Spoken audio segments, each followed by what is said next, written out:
Ever felt like life is just slipping through your fingers? That you're capable of so much more, but you're stuck in a rut? Well, today we're diving into a book that offers some surprisingly practical advice for squeezing every last drop of potential out of your existence. Hello, and welcome back to Ace Book Talk. I'm excited to discuss How to Make the Best of Life by Arnold Bennett, a prolific English novelist, essayist, and playwright. Bennett, who lived from 1867 to 1931, was just a writer of fiction. He was a keen observer of human nature and a proponent of self-improvement. Living through a period of rapid industrial and social change, Bennett saw many people struggling to adapt and thrive. He believed that with a little bit of conscious effort and a strategic approach, anyone could elevate their lives and achieve a greater sense of fulfillment. He was particularly interested in time management, mental discipline, and the cultivation of a positive mindset, themes that resonate just as strongly today as they did a century ago. How to Make the Best of Life is a collection of essays offering guidance on how to live a more meaningful and productive life. It's not filled with abstract philosophical musings or pie in the sky promises. Instead, it's grounded in common sense, focusing on practical techniques for improving your daily habits and overall outlook. The core argument of the book revolves around the idea that life is a skill that can be learned and improved upon. Bennett argues that we all have the potential to live richer, more fulfilling lives, but we often fail to do so because we lack the discipline and awareness necessary to cultivate good habits. He emphasizes the importance of actively shaping our own destinies rather than passively accepting whatever life throws our way. He insists that every individual has the power to enhance their experience through deliberate action and thoughtful self-reflection. One of the central themes Bennett explores is the concept of mental discipline. He stresses that controlling one's thoughts and emotions is essential for achieving success and happiness. Bennett argues that the undisciplined mind is prone to wandering, dwelling on negativity, and succumbing to distractions. He provides actionable strategies for training the mind, such as practicing mindfulness, setting clear goals, and cultivating a habit of focused attention. He encourages readers to actively challenge negative thoughts and replace them with positive affirmations. Another key idea in the book is the importance of taking responsibility for one's own life. Bennett challenges the notion that external circumstances are solely responsible for our happiness or unhappiness. While acknowledging that external factors certainly play a role, he insists that our attitude and response to those factors are equally important.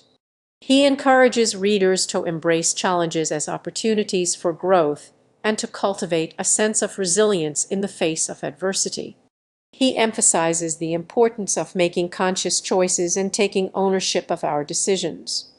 Bennett also dedicates considerable attention to the cultivation of good habits. He argues that our lives are largely shaped by our habits, both conscious and unconscious.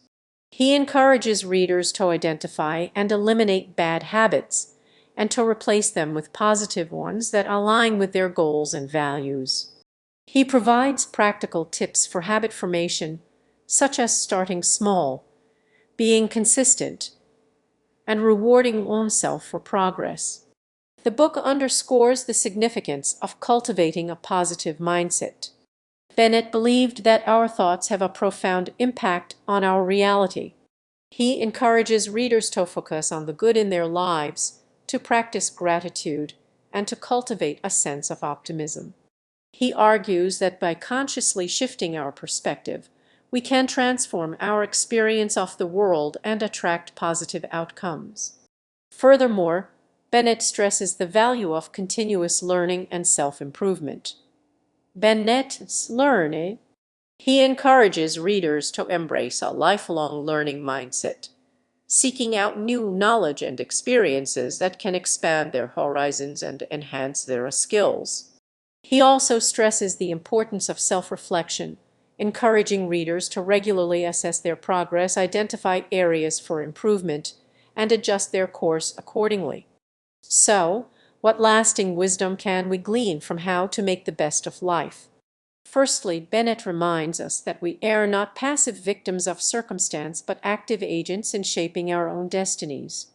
We have the power to choose our attitude, to cultivate good habits, and to pursue our goals with intention and determination. This is incredibly empowering, as it pushes us to take ownership of our lives and actively work towards creating the future we desire. Secondly, the book emphasizes the importance of mental discipline. In a world filled with distractions, the ability to focus one's attention and control one's thoughts is more valuable than ever. By practicing mindfulness and cultivating a habit of focused attention, we can improve our productivity, reduce stress, and enhance our overall well-being. Finally, How to Make the Best of Life encourages us to embrace a lifelong learning mindset. The world is constantly evolving, and it's essential to keep learning and growing in order to stay relevant and fulfilled. By seeking out new knowledge and experiences, we can expand our horizons, enhance our skills, and create a more meaningful and purposeful life. Bennett's book provides a fantastic framework for taking concrete steps to build a better life, one day at a time. If you found this discussion helpful, please hit that like button and subscribe to Ace Book Talk for more insightful explorations of classic literature.